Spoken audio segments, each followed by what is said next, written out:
Y ahora, para profundizar en nuestro siguiente tema, abrimos un panel, Perspectivas de Inversión 2026, Retos y Oportunidades, un espacio para analizar el futuro del capital en nuestra región. Está bien interesante. Muy interesante, perspectivas de inversión. Nos acompañan para este panel expertos de primer nivel. Voy a tener el placer de presentar a Walter Montes, director de Ingeniería Senior en Octus e inversionista ángel en las startups más prometedoras de Costa Rica. Cuenta con una amplia trayectoria de emprendimiento en blockchain empresarial y dirigiendo productos de inteligencia artificial aplicada al sector financiero. Bienvenido, Walter. Tenemos a Carlo Blasio, director del Venture Capital en InstaCredit y mentor de Techstars. Con 15 años de trayectoria en tecnología, ha asesorado a más de 80 startups globales y que es un firme creyente en el potencial de trillones de dólares que aún falta por desbloquear en el sector fintech. Bienvenido, Carlo. Tenemos a Iliana Atan Chan, gerente general de BN Fondos, con más de 12 años de experiencia en la industria de inversión, donde ha liderado la creación de fondos de desarrollo, de proyectos con los mejores desempeños del sector. Iliana es ingeniera civil con un MBA y destaca por impulsar la innovación y los resultados en el sector financiero. Bienvenida, Iliana. Y también vamos a tener a José Miguel Alfaro, socio fundador de Hitos y experto en estructuración legal y financiera para la nueva economía, con más de 18 años de experiencia, asesora a empresas y startups en su expansión regional, cumplimiento regulatorio y adopción de tecnologías descentradas en América Latina. Qué tremendo panel que tenemos por aquí. Un gusto. Y ahora sí, este panel va a estar moderado por Carla Córdoba, presidenta de ASO Blockchain y la que hace un montón para que esto sea posible. Gracias, Carla. Bienvenida. Ok. Perspectiva de inversión 2026. También recordarles que tenemos forma paralela en nuestra sala de workshops. El escenario 2 se dará inicio a la sesión con Niklas Lind, que es Country Manager de Olanzo en Costa Rica, y hoy nos va a presentar el cliente fantasma y el arte de reconectar. Aquí vamos a continuar entonces con nuestro panel de perspectivas de inversión. Gracias a todos los asistentes. Carla, adelante. Muchas gracias a todos. No digan que no les damos emoción, ¿verdad? Con esos cambios de sonido y todo. Creo que es porque es un temazo el que tenemos para este panel y además tenemos un super panel. Vamos a hablar de lo que mueve este ecosistema, el capital. Vamos a hablar dónde está, quién lo mueve, para dónde va y sobre todo, quién está buscando inversión, cómo tiene que prepararse. Vamos a hablar un poquito también de cómo Costa Rica se posiciona, ¿verdad? A nivel de América Latina, y para eso tengo aquí a 4 colegas que nos representan justamente como diferentes perfiles dentro de esta industria, ¿verdad? Tenemos a Walter, que es inversor ángel, y, ¿verdad? De esos individuos que deciden quiero apoyar una iniciativa de mi propio bolsillo porque creo en ella. Tenemos a colegas como Carlo, que viene más del Venture Capital, más institucional también, igual que Iliana, que nos da ese brazo institucional fuerte, y también con José Miguel tenemos más bien cómo estructuramos esos negocios estratégicamente. Así que, panelazo, vamos a tener muchísimo de qué hablar. Qué tirada que nos dieron tan poquito tiempo, ¿verdad?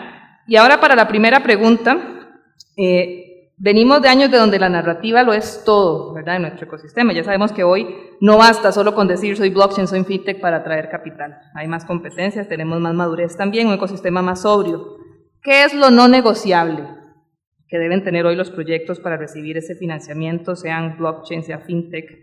¿En qué se fija más quien está invirtiendo? ¿Será más la idea que está detrás o la atracción?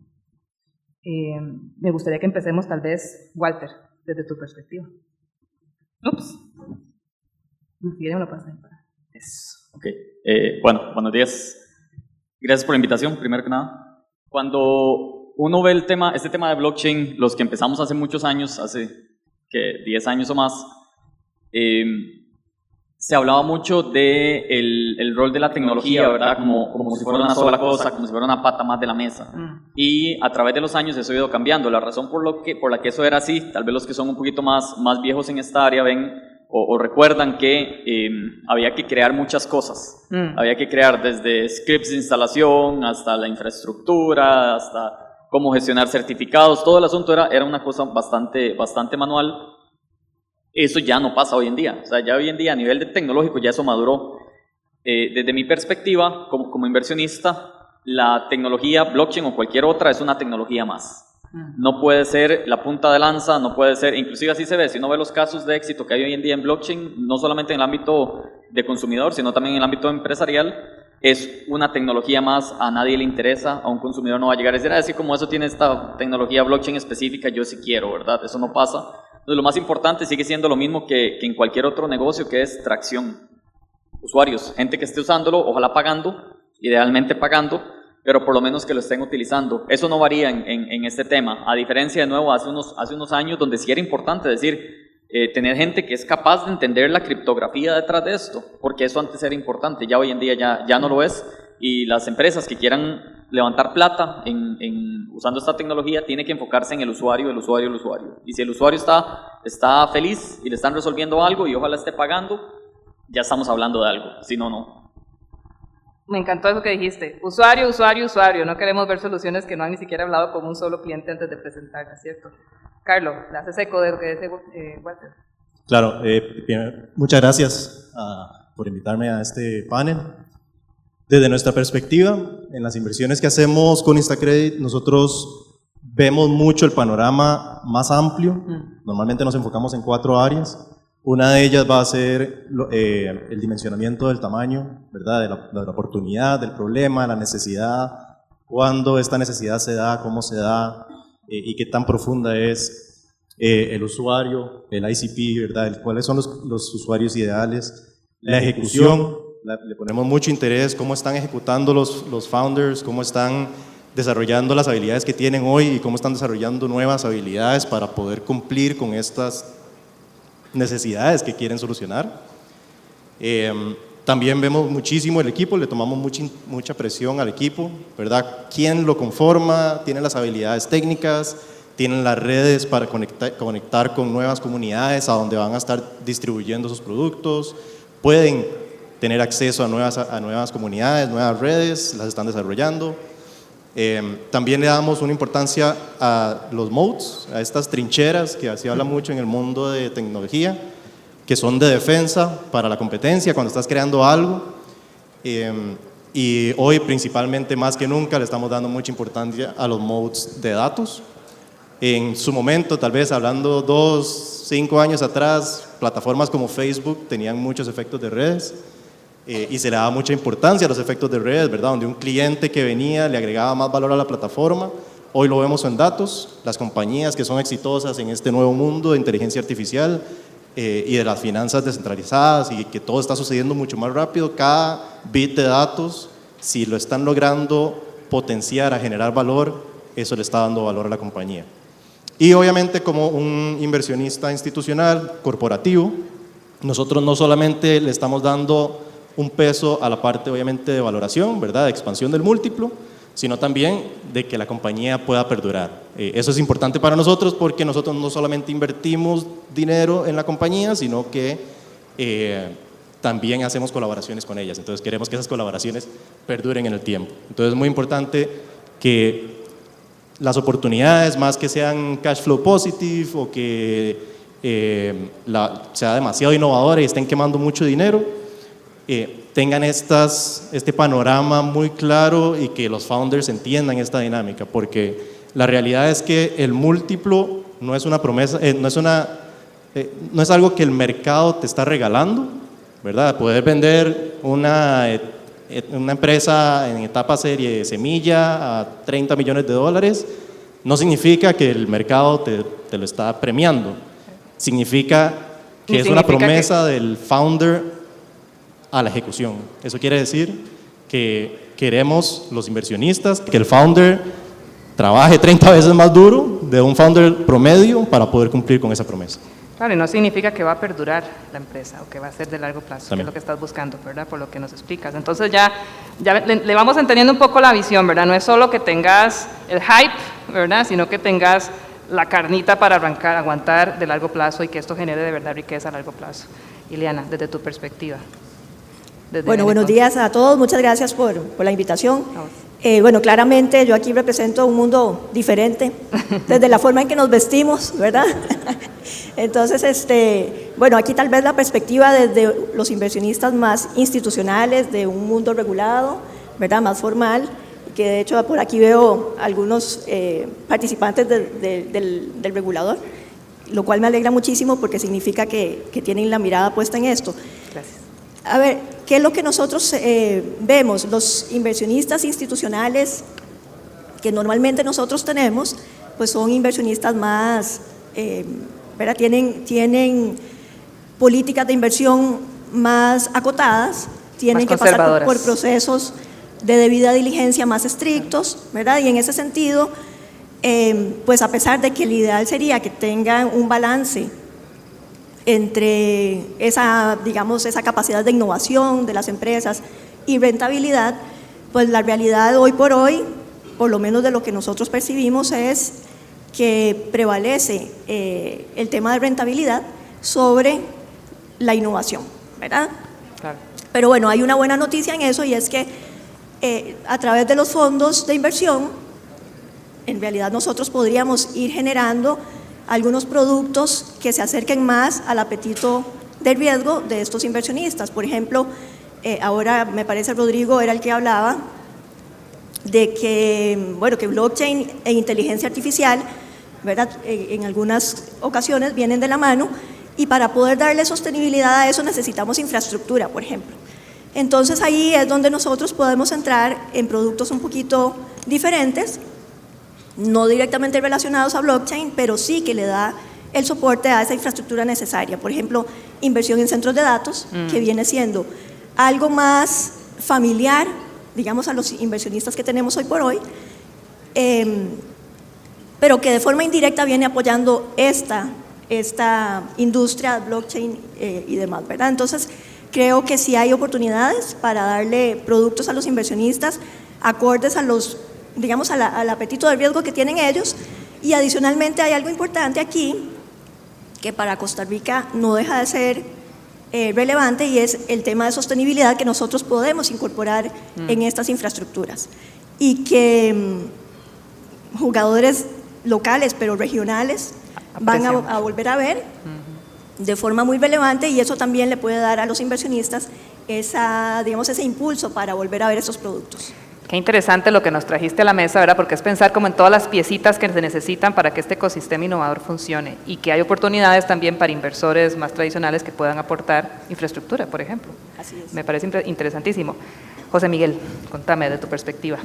Bueno, qué complicado ser el último, ¿verdad? Después de tan buenas ¿Complicado respuestas. o ventaja? Le toca así como... pero me permite como hacer, si me permitís, como un wrap-up. Claro. No voy a repetir, todo súper acertado. A ver, démosle una perspectiva un poquito histórica, y cada vez que seguimos yendo a estos eventos y vemos caras más jóvenes cada vez, pues hay gente que tal vez no estaba insertada en el espacio en los momentos en que estamos hablando. Hay como 3 espacios, ¿verdad? Previo a la pandemia, durante la pandemia y después de la pandemia. No voy a entrar en mucho detalle por el tiempo, pero ciertamente la pandemia, ¿verdad?, hace que el costo del dinero se vaya al suelo, y básicamente entonces la narrativa, con un slide, con una presentación de 5 slides, podía levantar a valoraciones de 30 millones plus. Era una locura. Desde el punto de vista de estructuración legal y financiera, habían cosas que lo asustaban a uno, ¿verdad? Uno decía, bueno, ¿cuál es la sustancia?, ¿verdad?, etcétera. Viene 2022 con eventos que ya conocemos, empiezan a subir los intereses, una crisis que por dicha fue contenida en Silicon Valley Bank y otras cosas ecosistémicas que hacen que la gente empieza a ver más rentabilidad, sostenibilidad a largo plazo, etcétera, etcétera. Entonces, Hoy por hoy, ciertamente, tiene que haber sustancia, tiene que haber un path of profitability, tiene que haber un componente de growth agresivo. Está esta regla de 40, ¿verdad? Que growth y net profit eventualmente deberían ser esos 40 y pesos relativos que le aplican a cada uno, etcétera, etcétera, etcétera. Pero es importante también entender el espectro de capital y cómo los distintos inversionistas tienen roles particulares. Obviamente, a un inversionista como el Banco Nacional y los fondos que se representa, tiene, ¿verdad?, un perfil de inversión y contribuye muchísimo agregando valor ahí. Pero incluso gente que va antes que eso, como las multilaterales, IDB, grants, por IFC, ejemplo. etcétera, incluso en etapas más tempranas, donde pueden, digamos, tener apetitos de riesgo diferente, también están presionando por profitability, también están presionando por las mismas variables. Y eso para mí es una corrección sana en el mercado, que afortunadamente vino a partir de 2022. Antes de eso yo estaba un poquito preocupado. Y lo último que voy a decir en reacción a lo que decía Ileana de sostenibilidad, claro, tenemos mucho que ofrecer en eso, pero eso no condona la obligación del path of profitability y de los retornos. O sea, se ve como un plus, pero no es un freebie como se veía antes, ¿verdad? No puede ser lo principal. Bueno, entonces lo que estamos diciendo es que tenemos un mercado, un entorno más maduro, más exigente, con más estándares, ¿verdad?, que hay que cumplir, que es importante. Más tareita para los que están emprendiendo, ¿verdad? Pero vamos a ver, en ese panorama, ¿cómo se ve? Vamos a ser bien honestos, como decimos, a calzón quitado. ¿Cómo se ve Costa Rica en el panorama de cuando estamos analizando oportunidades de inversión a nivel latinoamericano? ¿Cómo quedamos? ¿Somos un destino prioritario, como hemos hablado siempre, porque hay talento, porque hay estabilidad en nuestro país hasta el momento? ¿O será que nos estamos quedando atrás de otros hubs que están emergiendo mucho más fuertes? O tal vez por los temas regulatorios que todavía no están tan claros en nuestro país. Si no estamos en el top 3, ¿qué nos falta para llegarle a eso? No sé si querés más bien vos empezar esta vez para no dejarte de último. Súper. A ver, aprovechando que es el TICO blockchain, ¿verdad?, y que podemos hablar, obviamente bienvenidos los que nos visitan de fuera, pero hablemos entre ticos, nos estamos quedando atrás. Somos un mercado muy pequeño, extremadamente caro para operar y cada vez más, un colón que está por el cielo, etcétera, etcétera, etcétera. Obviamente hay talento, obviamente hay estabilidad política, hay rule of law, seguridad jurídica, etcétera.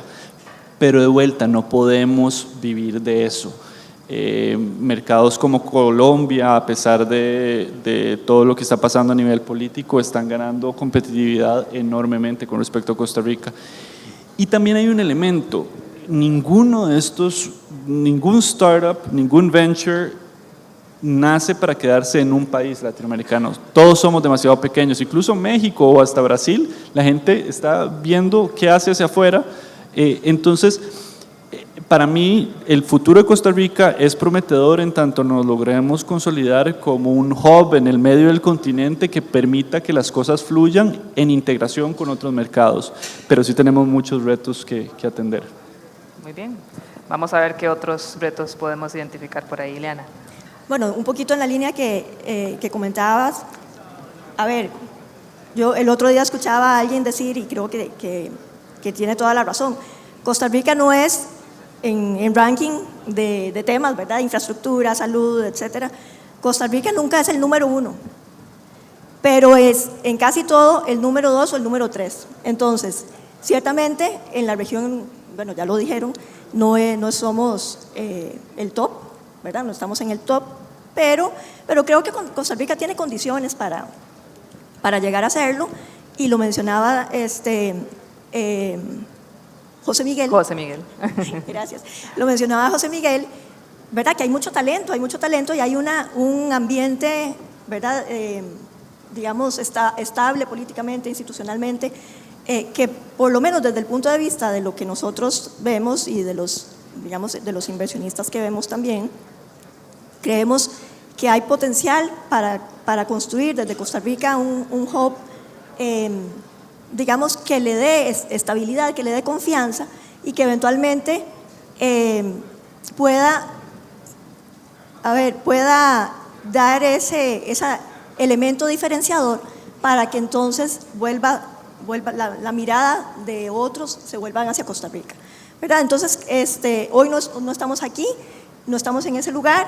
Creo que necesitamos un poquito juntar esfuerzos, sector público, sector privado, la academia, inversionistas, el regulador, ¿verdad? Para poder crear ese ecosistema que realmente nos permita ocupar un lugar de esos, tal vez no el top one, pero sí en esos primeros lugares. Muy bien, me encanta. Entonces vamos así. Nos estamos quedando atrás, pero todavía hay esperanza. Hay Bien. esperanza, sí, Esto es como, ¿verdad? Ahí van, nos dejan un poquito motivados. Carlos. Sí, sin duda, hay mucho bueno que se ha hecho. Nosotros, por ejemplo, tenemos inversiones en varios países de América y tenemos varias inversiones en Europa. Y esa pregunta, cuando hablamos con founders, ¿verdad? Es porque somos de Costa Rica, es porque somos muy pequeños, es porque, o sea, al final compiten con alguien que está invirtiendo en otros países. Costa Rica sí compite, los founders sí compiten y se van a comparar al mismo nivel a la hora de hacer análisis. ¿Qué tiene Costa Rica hoy en términos de fortalezas para los founders? Ya hoy contamos con fondos no reembolsables para comenzar a desarrollar una idea.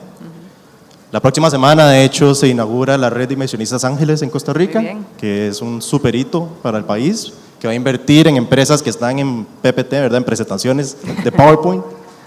Ya tenemos inversionistas que están haciendo tickets en etapas presemilla, semilla, Caricaco, Carao, Instacredit. Ya tenemos incluso rutas de otros fondos institucionales que están queriendo de afuera invertir en acá. Pero hace falta un área que no se ha visto desarrollarse todavía y que es lo que termina de cerrar este ciclo de inversión. Y son esos compradores estratégicos. Entre más rápido las empresas tradicionales del país y de la región empiecen a desarrollar sus CVCs, sus unidades de M&A, ¿verdad? De adquisiciones, de inversiones, más rápido van a poder cubrir esa curva de aprendizaje, que no es nada fácil, sobre lo que significa comprar innovación en vez de competir contra la innovación, para mantenerse competitivos. Siento que todavía estamos muy rezagados en esa área y todavía tenemos muchísimo que trabajar. Sin embargo, estos eventos, el Summit de Caricaco, los eventos como Blockchain también, estos son vitales para traer la comunidad junta y los felicito por toda la comunidad que lograron reunir acá y cada vez va creciendo. ¿Qué quiere decir eso? Que cada vez más la tecnología tiene más relevancia en nuestro ecosistema y si no nos pellizcamos, nos vamos a quedar atrás o alguien va a venir a robarnos nuestro mercado. Pega muy bien lo que dijiste con lo que nos contaba Rodrigo Barros temprano, ¿verdad? De cuánto están atrás las empresas, cuánto no se han innovado, un 60% que todavía no han hecho nada por innovar, ¿verdad? Entonces, bueno, vean el talento que está, los proyectos, analícenlos y que podamos tener mejores exits en nuestro país. Walter. Okay, yo voy a conectar varios de los puntos que se han mencionado hasta ahora. Lo primero es que desde la perspectiva comercial, Costa Rica nunca es el mercado meta. Es demasiado pequeño. O sea, cualquier startup, cuando a mí me llega gente que está empezando, parecido a lo que comentaban anteriormente, los compañeros, y lo que dicen es que voy a vender en Costa Rica porque cualquier cosa, ¿verdad? Cualquier excusa que se pueda poner. Costa Rica es un laboratorio y punto. Ha sido así y va a seguir siendo así porque la población no va a crecer de más de 6 millones y nos vamos a quedar así. La integración con Centroamérica probablemente va a llegar quién sabe cuándo para poder hacer desde, ¿verdad?, una movilización sencilla como en la Unión Europea. Entonces es un mercado demasiado pequeño. Entonces hay que aceptar eso desde el principio. Y si uno crea una solución que es extremadamente específica a Costa Rica, el techo ya está definido desde que nace. Entonces el primer punto es que Costa Rica ya tenemos esa limitante estructural, es un relativo buen laboratorio porque la regulación TICA es un desastre para un emprendedor. Es sumamente compleja la cantidad de leyes que se contradicen, las interpretaciones que tienen los entes públicos que tienen chance de meter, todos los reglamentos, decretos que están sobre eso. El solo hecho de operar una empresa, sea de blockchain o de no, ya implica haberla fundado, toma los meses que toma, que ya todos sabemos que somos de los países menos productivos respecto a la burocracia con la que hay que trabajar, y después cae uno inseguridad jurídica en un montón de áreas, especialmente cuando hace innovación de este tipo. Entonces, si alguna empresa sobrevive eso, sobrevive en cualquier país casi. Hay pocos países que están peor en temas de regulación, hay índices de burocracia donde se puede ver claramente, donde tenemos vecinos que están muchísimo mejor que nosotros. Entonces el primer punto es ese, hay un efecto ahí de filtrado que va a pasar. ¿Cómo arreglar eso? Es un tema de regulaciones, es un tema de simplificación de leyes, es un tema de unificación de leyes, de tener claridad, jurisprudencia y demás, que hoy en día no hay, y hay muchísima duda, ¿verdad? Entonces hay dos tipos de empresas que pueden estar trabajando en blockchain, que se han visto históricamente, que han ido naciendo. Algunas están en ámbitos más regulados que en otras, y eso es lo importante también entenderlo. Mucho de lo que hoy en día uno escucha, que son ya casos consolidados, son usualmente casos empresariales, muchas veces son bancos, por ejemplo, que emiten algún producto financiero encima de alguna blockchain, o compañías enormes, stablecoins y demás, que logran hacer tener esa fuerza de gravedad para atraer gente a que use la tecnología. Ir a competir en eso es muy difícil, porque tenés que pelear con un montón de regulaciones. Cuando estás manejando valor en una tecnología es muy difícil. Entonces, que un startup trate de ir ahí, porque eso era lo que hacían antes al principio. Al principio las startups decían, yo voy a hacer la red que transmite el dinero entre países en todo el mundo, ¿verdad? Había gente que soñaba así, todo bien, como decía José al principio, y levantaban $30 millones, y eso pasó en algún momento, eso es cierto. ¿Cuántas de esas han sobrevivido, verdad? Y no es necesariamente porque haya habido fraude, o en algunos casos sí, pero no necesariamente siempre, es porque es muy difícil, hay que tener esa fuerza de gravedad para atraer. Entonces, decir que no va a crear una infraestructura basada en protocolos blockchain para algo desde cero es bastante difícil. Lo que sí es más común es que las empresas creen aplicaciones o servicios que se conecten y que utilicen la tecnología. Y eso conecta con lo primero que les decía, que es y que le resuelvan algo a alguien. O sea, un cliente no va a llegar a decir, ay, aquí tengo que crearme una llave y tengo que almacenar tal cosa, y en este otro solo usuario y clave. Entonces prefiero el otro que es más complejo, ¿verdad? Que tengo que crearme un wallet y no sé qué cosas. Está esa fricción siempre. Entonces hay que entender que lo que sea que se resuelve tiene que ser porque la tecnología da algún tipo de ventaja. Es como ahorita gente que le intenta meter inteligencia artificial a todo aunque no la necesite. Muchos de esos proyectos lo que hacen es quemar plata, sea startups, sea corporativos. Claro. Entonces, entendiendo que hay dos tipos de proyectos que se pueden hacer, algunos de infraestructura que son muchísimo más difíciles, son muchísimo más improbable que tengan éxito, y otros que son use la tecnología que ya está, la infraestructura que ya está implementada como una ventaja para el servicio que usted esté dando. Eso sí es muchísimo más realista. La regulación para eso es muchísimo más clara. Claro. De repente, si yo no soy el que está sosteniendo el valor y yo solo soy un servicio que se conecta a alguna tecnología blockchain, yo puedo estar vendiendo en todo el mundo perfectamente. Claro. Y conecta con el punto inicial, de nuevo, que jamás Costa Rica puede ser el mercado meta. O sea, la empresa que intenta que Costa Rica sea el mercado meta, el startup especialmente, tal vez empresas tradicionales sí, que saben que lo máximo que van a llegar a facturar son 5 o 10 millones de dólares cuando ya tengan todo el éxito posible. Esas tecnologías, el chiste precisamente es la capacidad de acceso global que permiten. Bueno, nos estás diciendo, y muy interesante, que no solo es crear, muchas veces nos enamoramos de la tecnología y queremos crear protocolos y crearlas de cero, pero es más el caso de uso concreto que sea útil y que esté ojalá conectado con problemas reales. Y eso hoy lo tenemos en Tico Blockchain, para que no se lo pierdan. Tenemos justamente 2 sesiones de pitch con startups, una de proyectos locales y otra de problemas por resolver, para conectarlos con las startups. Bueno, pero seguimos justamente un poquito en esa línea, seguimos viendo una conexión creciente entre lo que es más tradicional, ¿verdad? O TradFi, ¿verdad? Finanzas tradicionales, y lo que es finanzas descentralizadas o DeFi. Y esta es una preguntita para Ileana y Carlos primero. ¿Cuál es el mayor reto para que justamente el capital institucional le entre de lleno a proyectos blockchain? A ver, bueno, claramente aquí somos institucionales, pero somos diferentes, ¿verdad? Diferentes, sí, entonces, exacto, somos diferentes institucionales, tal vez como para aclarar ese punto, ¿verdad? Porque claramente Carlos tiene una visión de institucional más privada, tal vez, ¿verdad? Y nosotros institucionales más regulados, y ahí tenemos una diferencia importante. Pero bueno. Pero han hecho sus experimentos. Bueno, exacto. Lo que tal vez yo diría, necesitamos un poquito es informar, ¿verdad? Que el inversionista institucional entienda de qué se trata todo esto, ¿verdad?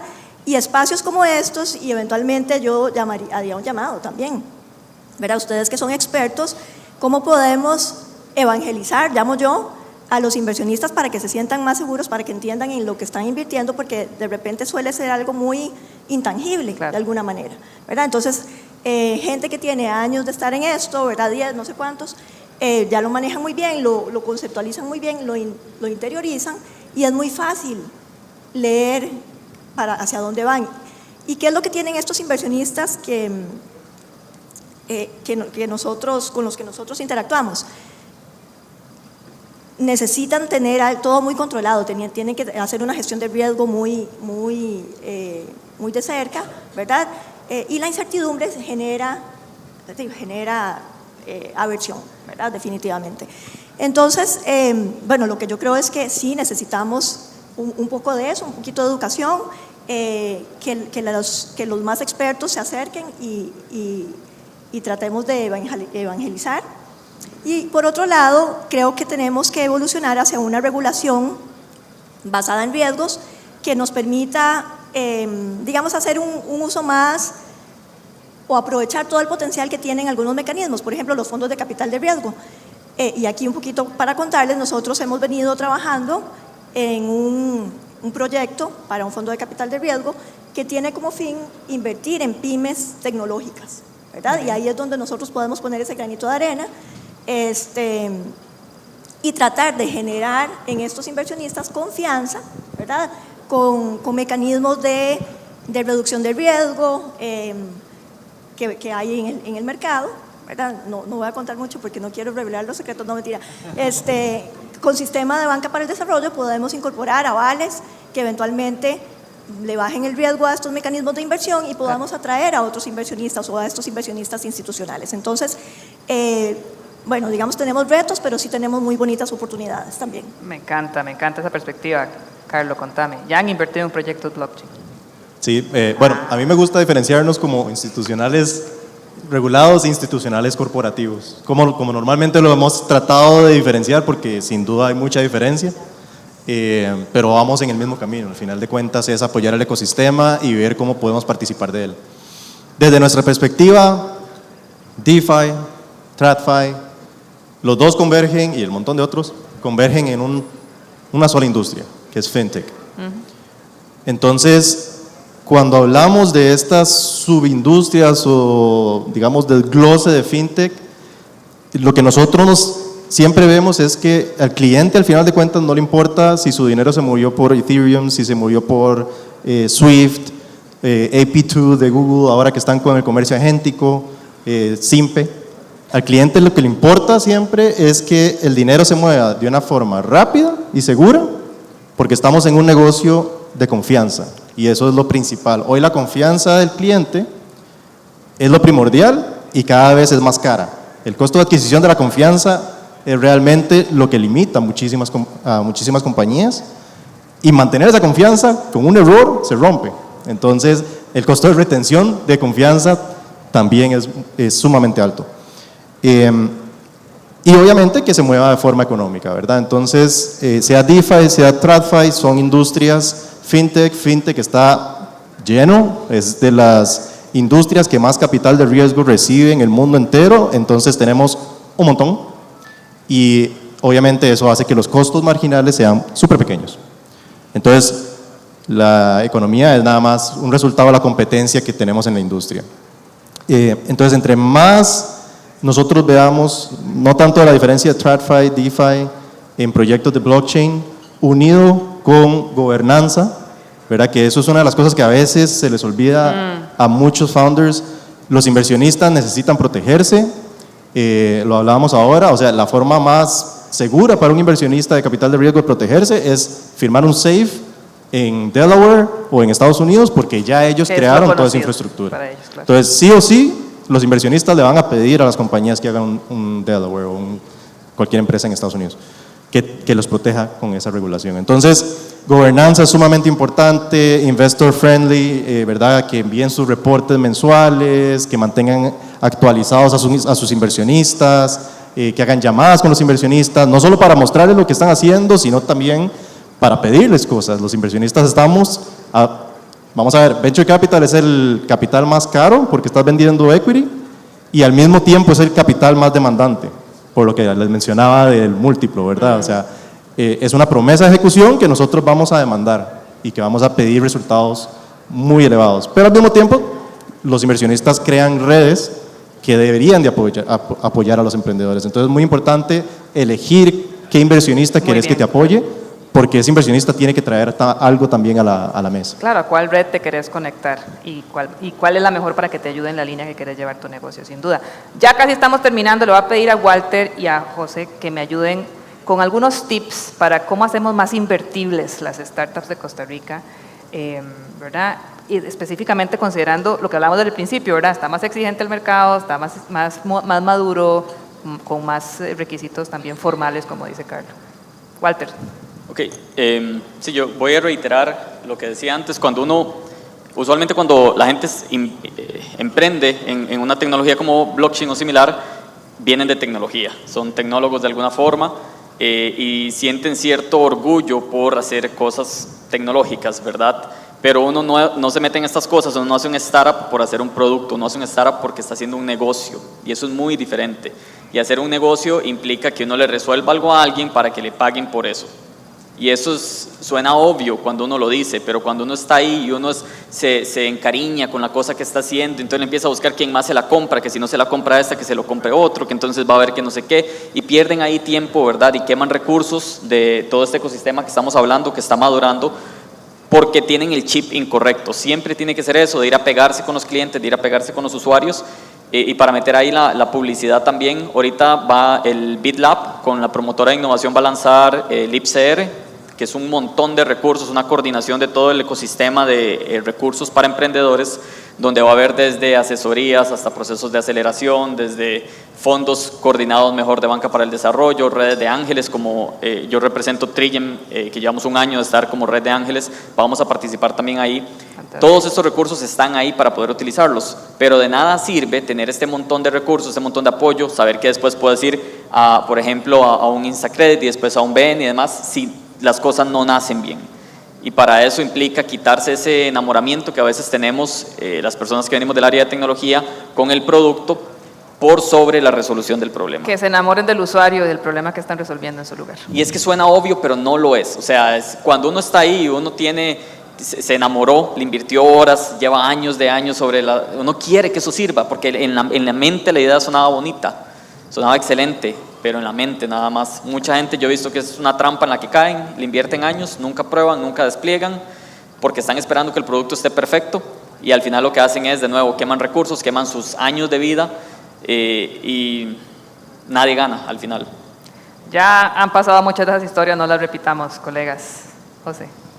Bueno, la primera pregunta nos ayudó mucho a cubrir estos temas, entonces estaba pensando, bueno, ¿qué no hemos insistido? Y ¿verdad? Creo que tal vez algo que se nos ha quedado por fuera de hablar, siguiendo la línea de Walter, cosas obvias, pero que en la realidad a veces muchos de los problemas vienen de ahí.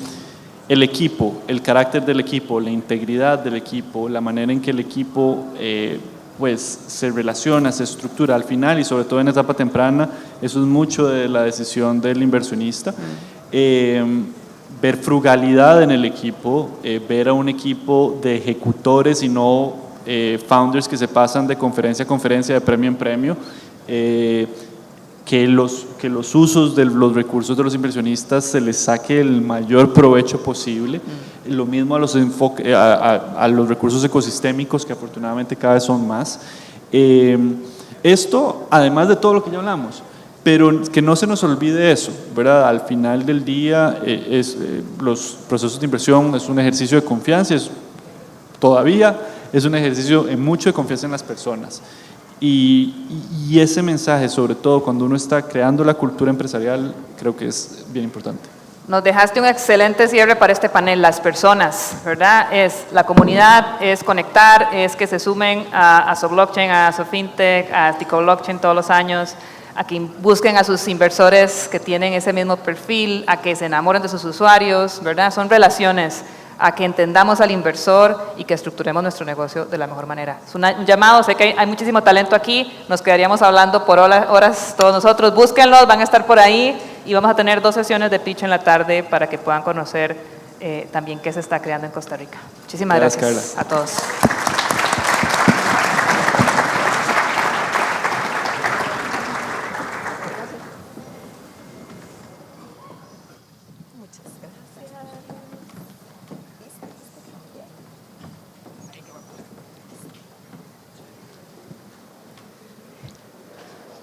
Pues de verdad que súper, súper interesante. Y ese tema de enamorarse del problema del cliente a veces cuesta un montón y a veces hay que estar dispuesto a pivotear un poquito ese problema del cliente porque puede cambiar conforme vamos conociendo más a los usuarios. Si notaron algo, por acá ya no está Alberto. Y eso es porque está en la sala de workshops. Les voy a contar en qué anda Alberto. En la sala de workshops, en este momento, inicia Alberto Galán con su charla en Lulubit, el puente entre cripto y la banca local. Eso está bien interesante. Así que aprovechen, eso está en el segundo escenario. Luego, como podrán ver, me puse así, de rojo, como para acordarles. En este momento, quienes tengan brazalete rosado, este es el momento para ir a almorzar y no hacer fila. Entonces, este es el momento para que puedan ir. 1, almorzar quienes tienen brazalete rosado. Muy bien, alistándose, perfecto.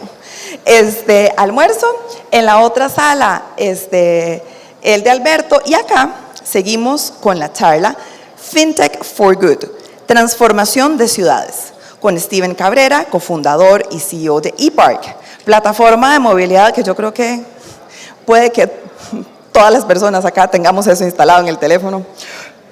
Plataforma de movilidad líder en Costa Rica con más de 1 millón de usuarios, con trayectoria en Canadá, Latinoamérica. Es un experto en pagos digitales y soluciones de movilidad que transforman procesos complejos en experiencias simples y de alto valor. Así que le damos la bienvenida.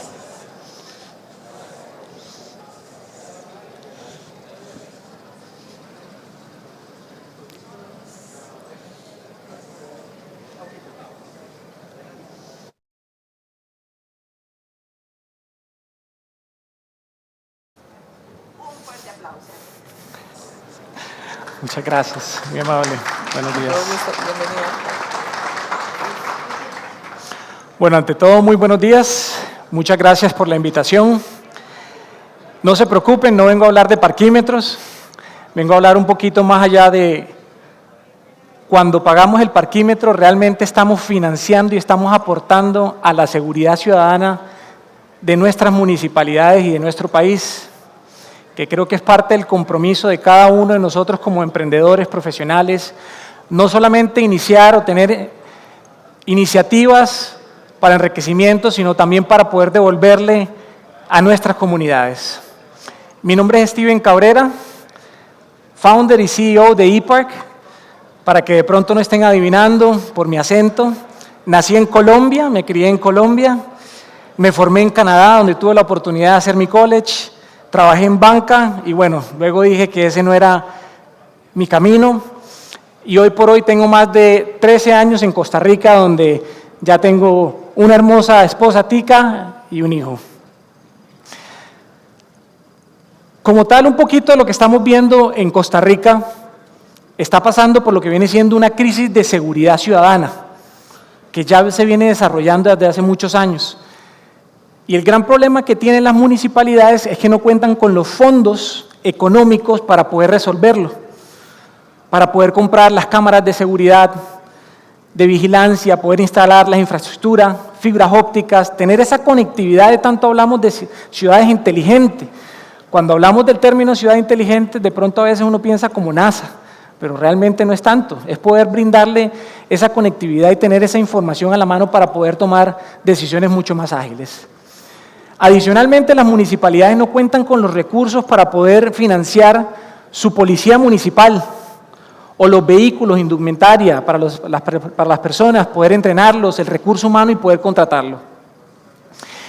Y ahí es donde entra la tesis de ePark. Básicamente ePark a veces lo conocemos no solamente, por muchos de pronto que nos hayan conocido saben todo lo que hacemos, pero a veces lo vemos como una simple aplicación que es para pagar el estacionamiento. Sin embargo, ePark va mucho más allá. ePark hace el estudio de las calles municipales, hace 100% de la inversión en las municipalidades para implementar 100% de estos proyectos, lo cual representa cero inversión municipal, porque nos dimos cuenta que las municipalidades tenían estas necesidades, pero no tenían fondos de cómo implementar el proyecto y cómo iniciar. Entonces IPARC no solamente trae dinero y se lo entrega a las municipalidades, sino que lo invierte. ¿Cómo lo invierte IPARC? IPARC habla de patentes, contrata recurso humano, demarca las calles, tanto lo amarillo como lo blanco, la señalización vertical, el call center, el recurso que está en muchas municipalidades en calle haciendo la gestión, porque las municipalidades no cuentan con esos recursos para poder contratarlos y para poder colocarlos en calles, y además ese conocimiento y esa experiencia operativa que tenemos como tal. Es lo que le damos a las municipalidades.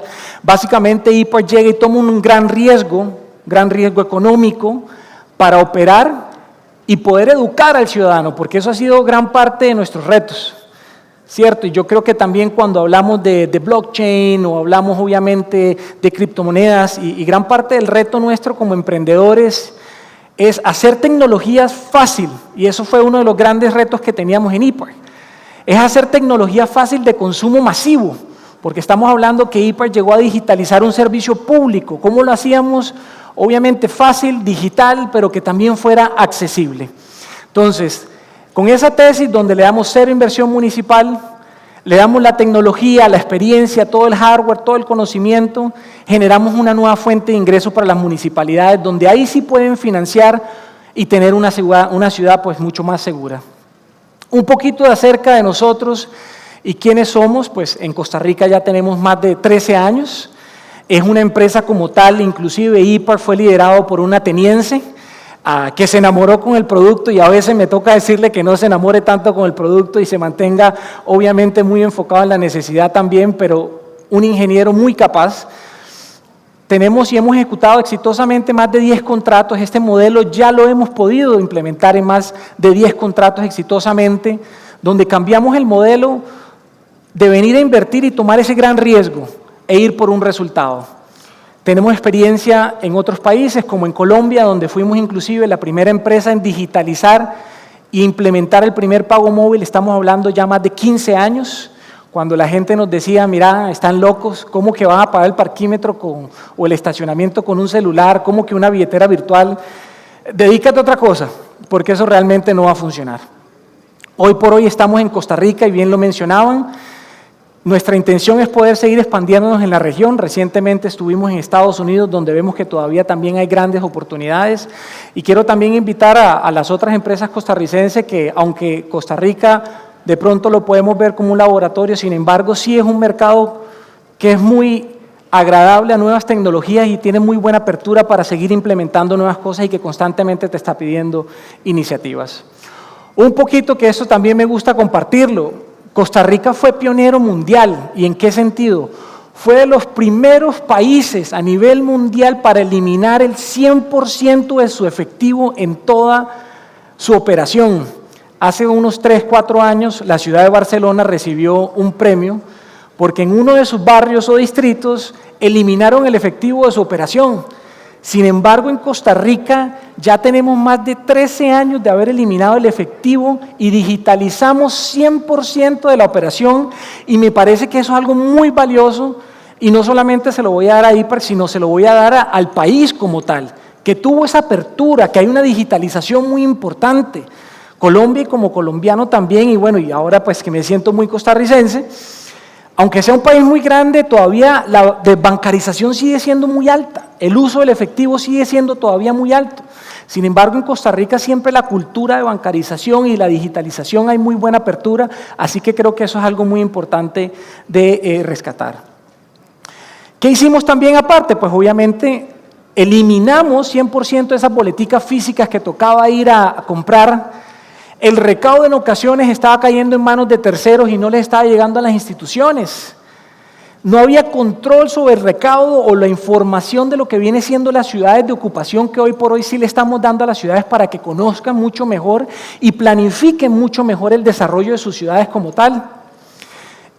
Y también facilita tener datas que no solamente pueden ser obviamente para acceso, sino también puede ser fiscalizada.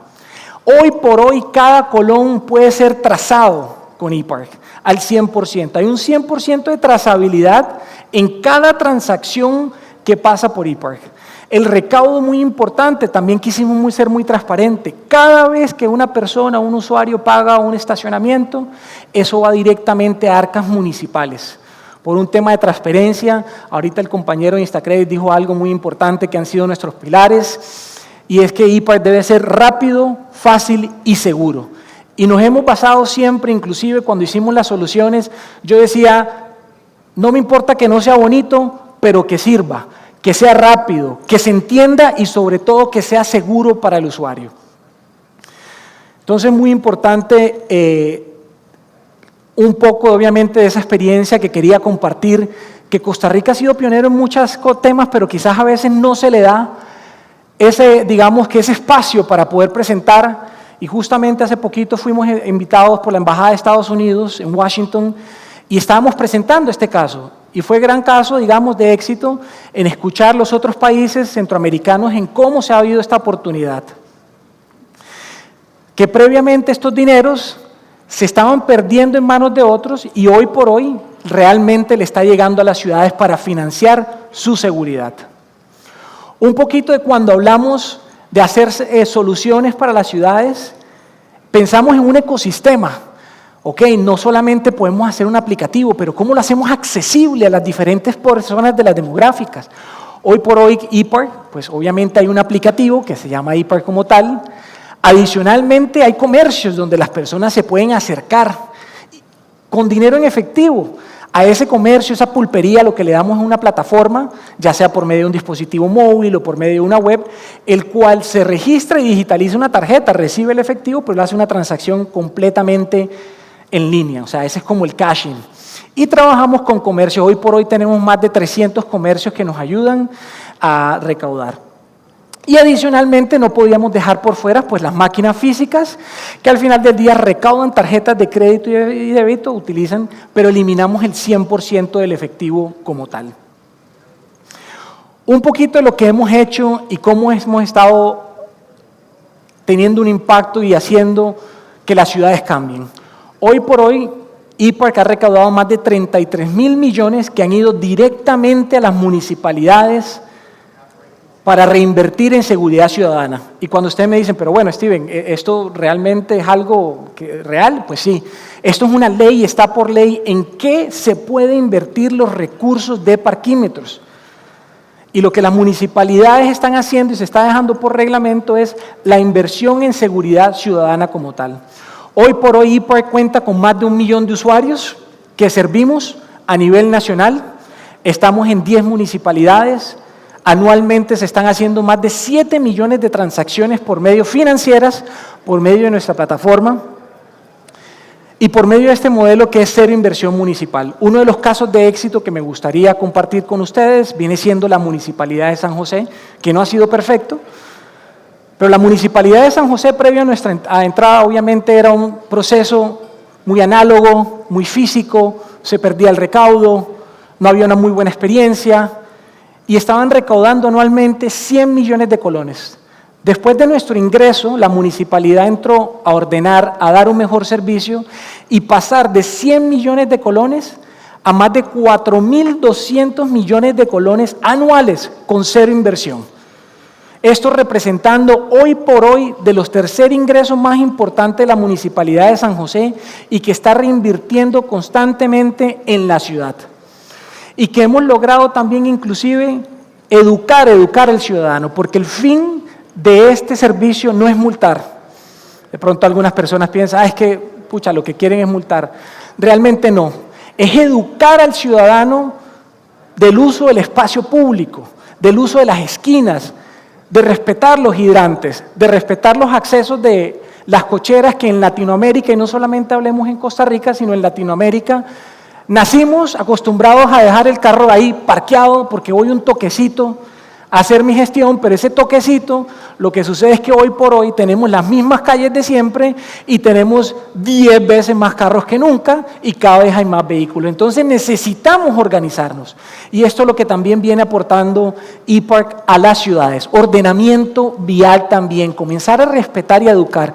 Hoy por hoy estamos muy orgullosos porque las municipalidades, el recaudo es mucho más alto por el estacionamiento que las multas. Eso para nosotros es un éxito. ¿Por qué? Porque hemos logrado la educación del usuario de respetar y utilizar adecuadamente las herramientas, que la visión no sea multar, que la multa sea un medio de educación para luego yo saber que tengo que, obviamente, cumplir. Muy importante un poco de lo que hemos hecho, porque cuando IPAR llega a una ciudad no solamente es algo digital, como mencionaba, abrimos patentes, abrimos oficinas. Hoy por hoy tenemos 10 oficinas a nivel nacional, hemos creado más de 100 empleos, ya somos siempre bastanticos en la empresa, e indirectamente hemos creado más de 500 empleos. La Municipalidad de San José tiene más de 50 funcionarios y así consistentemente, digamos que parte de la responsabilidad que tiene IPARC es cada municipalidad a la que llegamos, contratamos localmente, generando empleo, pagando impuestos y formalizando y también dando oportunidades. Seguimos formalizando y también capacitando a los funcionarios. Muy importante, más allá de lo que viene siendo el pago del estacionamiento y como para dar un overview de qué es lo que hace IPARC. IPARC mejora la circulación como tal, porque muchas veces vemos que herramientas como Waze, Google Maps han sido muy exitosas, pero llegamos a nuestro destino y es ¿dónde parqueo? Tengo que comenzar a dar vueltas o no encuentro espacio. Obviamente, basado en estas soluciones, comienza a incentivar la rotación del espacio y esto permite que los usuarios puedan encontrar espacios pues, mucho más rápidos. Los peatones, dirían, pero ¿cómo los peatones se ven beneficiados de esto? Pues se comienzan a respetar las esquinas para que los peatones puedan cruzar y los conductores puedan tener una mejor visualización de aquel peatón. No es que hay veces voy a cruzar y hay un carro mal parqueado y el vehículo que viene no me alcanzo a ver e inclusive se pueden dar accidentes. Entonces también trae un tema de seguridad vial. Bicicletas, las ciclovías también, con las municipalidades trabajamos para estudiar las calles y ver dónde eventualmente las ciclovías se pueden también habilitar para que las personas transiten seguras. Y seguridad vial que obviamente pues lo mencioné previamente. Ahora bien, el ciclo completo de cómo funciona. Uno, digitalizamos un servicio que previamente era físico y es 100% trazable. Dos, los recaudos van directamente a las municipalidades, lo cual lo hace muy transparente y hay reglamentos en los cuales ellos deben ejecutar estos presupuestos. Tres, estos presupuestos van y quedan dentro y aprobados inclusive por la Contraloría General de la República para invertirse en seguridad ciudadana. Cuatro, una vez que tienen esos recursos disponibles, ya los pueden invertir en lo que viene siendo cámaras, fibra óptica y todo lo que se necesite, digamos, a nivel de materia de seguridad. Lo cual nos termina dando, por último, una seguridad ciudadana y una seguridad a nivel, digamos, no solamente en nuestras casas, sino también inclusive cuando estacionamos. Tenemos casos de éxito que obviamente el parquimetrista no está para frustrar un robo, pero el parquimetrista es un funcionario vestido, el cual da ya una presencia uniformada, lo cual comienza a mitigar algún tipo, digamos, de daños. Obviamente, muchas veces cuando dejamos nuestros carros en vía y decimos, pero ¿y quién nos los cuida? Pues cuando pagamos el parquímetro estamos aportando a la seguridad ciudadana, que es esa cámara que está en la esquina, que es ese funcionario que está haciendo una rotación y constantemente, digamos, mitiga lo que viene siendo una tacha de un vehículo o un robo como tal. Por último, muy importante, bien lo mencionaban, hoy por hoy los usuarios quieren más. IPARC no piensa quedarse en donde estamos. Queremos seguir ofreciéndole a Costa Rica nuevas soluciones y nuevos servicios para facilitarle su día a día. Por eso es que hemos creado y estamos creando un ecosistema de servicios, donde no solamente puedas cancelar o consultar tu estacionamiento y cancelar una multa o una mensualidad, sino que también puedes pedir asistencia en carretera, que si necesitas una grúa, que si estacionas y se te poncha una llanta, o quizás si te roban un emblema, IPARC va a estar ahí para ayudarte en todo momento. Inclusive tenemos algunas iniciativas ya de otros servicios que quizás no puedo mencionar en este momento, que nos van a facilitar el día a día de todo lo que tiene que ver alrededor de nuestro vehículo, que quizás tenemos que hacer diferentes gestiones en diferentes lugares. La visión de ePark es poder concentrarlo todo en un solo lugar para facilitarte tu día a día. Que sea ese acompañante y ese aliado tuyo con una solución fácil, rápida y segura que puedes hacer todas las gestiones que necesitas alrededor de tu vehículo y poder transportarte. Un ecosistema inteligente de movilidad que te permita facilitar tus necesidades rápidamente. Por último, quiero solamente cerrar con esta frase y es: en ePark no vendemos parquímetros, financiamos la seguridad de las calles de Costa Rica, con 0 inversión y 100% digitalización, donde hemos creado empleo y vamos a seguir creando iniciativas. Creo que es parte del compromiso de todos como emprendedores o profesionales, seguir creando iniciativas no solamente para interés propio, pero también para de la comunidad y mejorar la calidad de vida de las personas día a día. Eso es todo. Muchas gracias por su atención.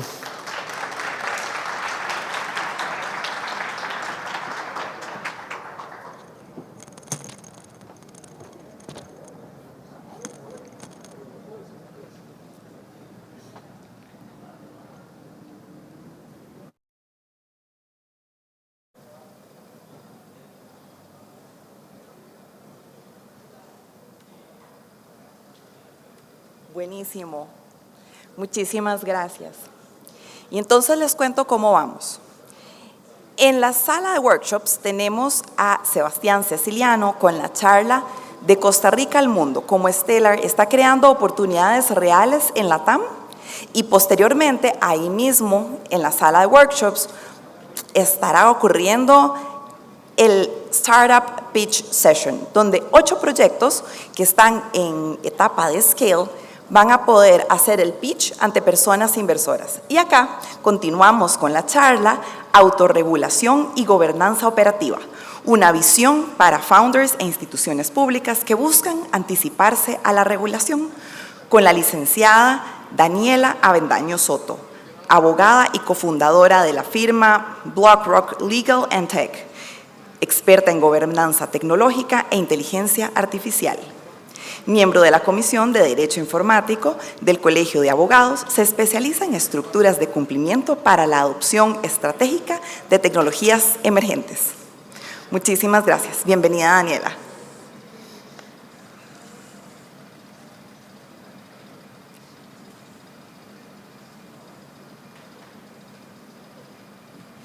Ya casi. Se está listando con el micrófono para que todo sea más confortable.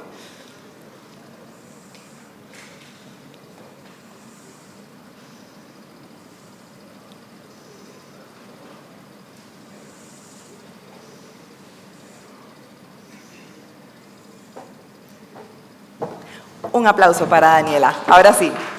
Gracias.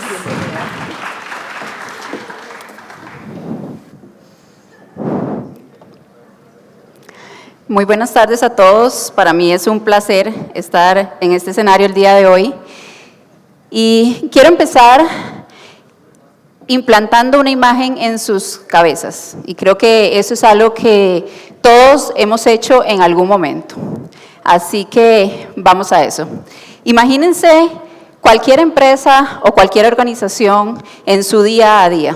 Desde que nació la inteligencia artificial y la integramos a nuestras organizaciones, todos en algún momento hemos recibido alguna tarea y lo que hemos hecho es utilizar la inteligencia artificial para mejorarlo un poco. Imagínense un colaborador de marketing, el cual les dan a él un brief súper importante y tiene que preparar un informe y presentarlo a mediodía.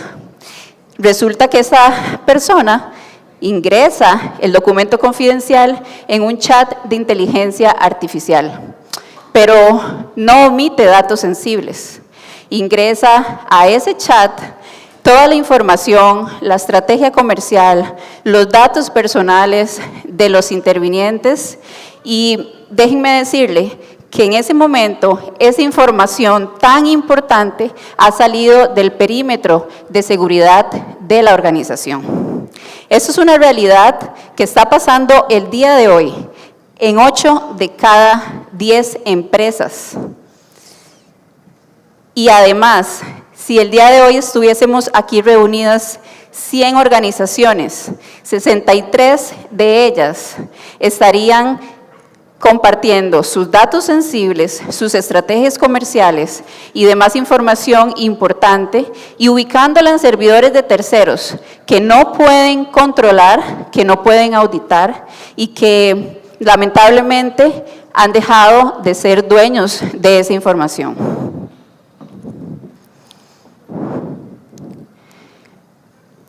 Lo que vemos en las pantallas son los números que representan esta situación. Lo importante no es la estadística, lo importante es lo que esto implica.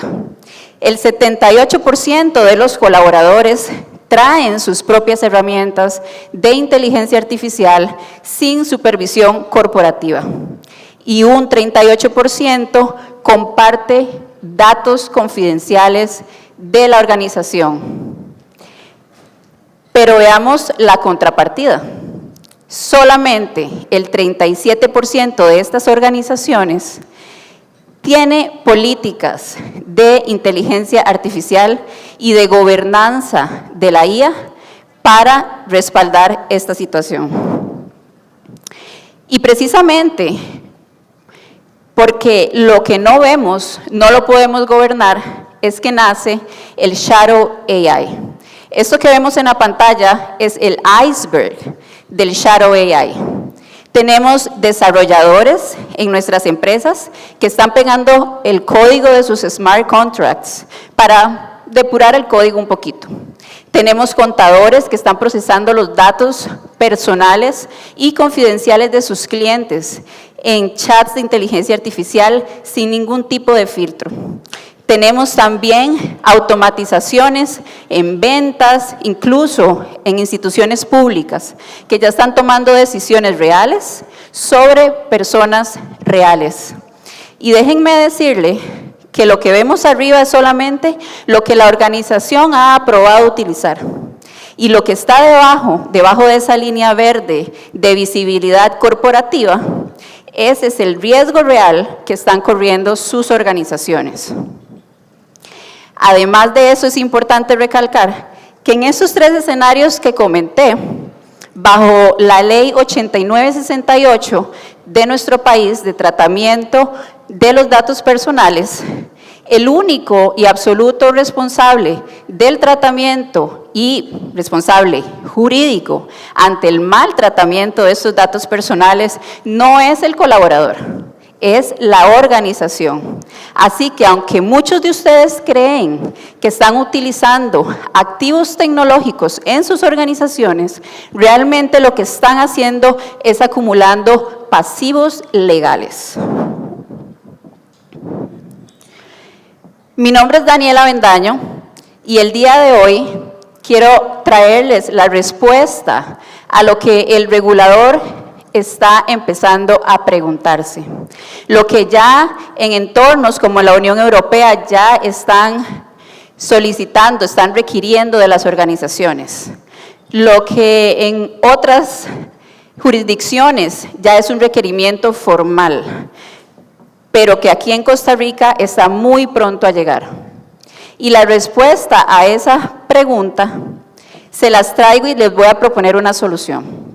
La pregunta es, cuando ustedes integran sistemas de inteligencia artificial automatizados y autónomos en sus organizaciones, ¿cómo pueden ustedes demostrar que sus agentes han actuado correctamente? Y creo honestamente que en esta sala ninguno tiene la respuesta a esa pregunta. Lo que tenemos en pantalla es el cambio de paradigma que tenemos en esta nueva era de la tecnología. Y es que por mucho tiempo la gobernanza se creyó y ha sido documental. Políticas integradas en nuestras organizaciones, PDFs, manuales, intranets, donde compartimos las políticas de las organizaciones. Pero las leemos, las aplicamos o solamente acudimos a ellas cuando nos llega una auditoría o cuando tenemos que desempolvar y actualizar un poco? Creo que eso nos resuena en la cabeza a muchos. Y es que el cambio de paradigma es que ahora la gobernanza ya no es documental. La gobernanza ahora es operacional.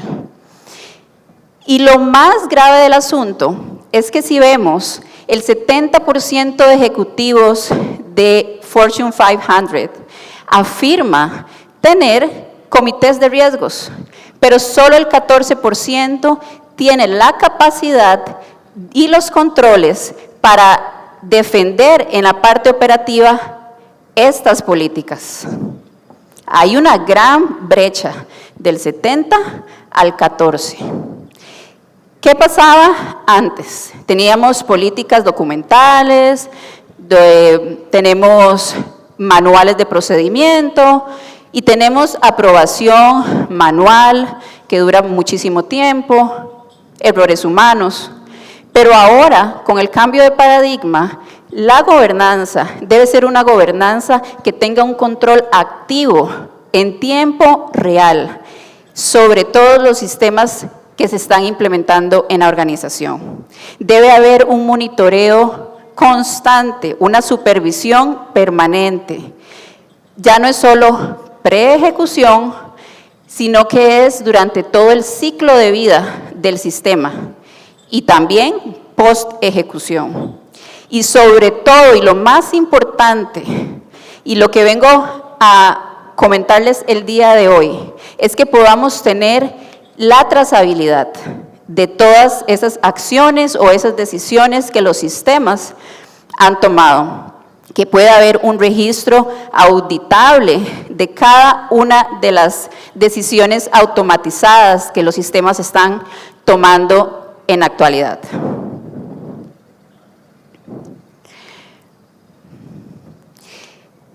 Y es que en esta sala, y para todos los que hemos venido aquí apasionados por blockchain, realmente es muy importante porque ustedes ya hace tiempo resolvieron el asunto de la confianza. Blockchain nos enseñó que podemos confiar sin intermediarios, que la confianza puede ser matemática, que puede ser criptográfica.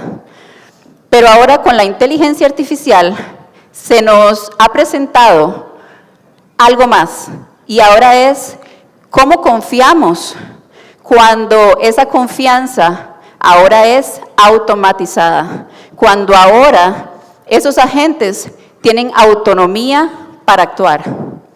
Y precisamente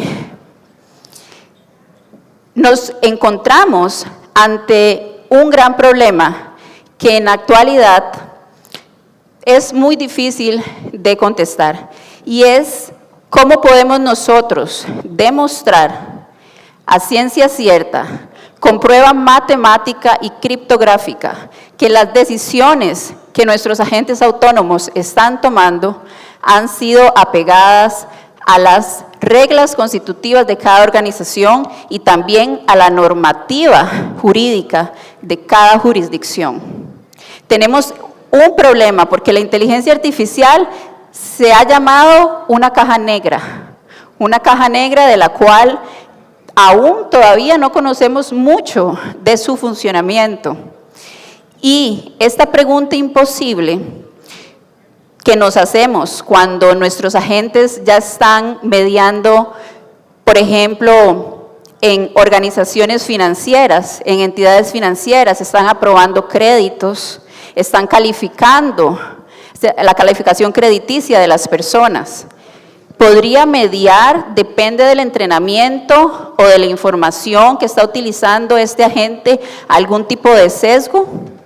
¿Algún tipo de error lógico en cuanto a las decisiones que están tomando? O imaginémonos esos agentes autónomos que también están levantando alertas financieras o están cerrando cuentas.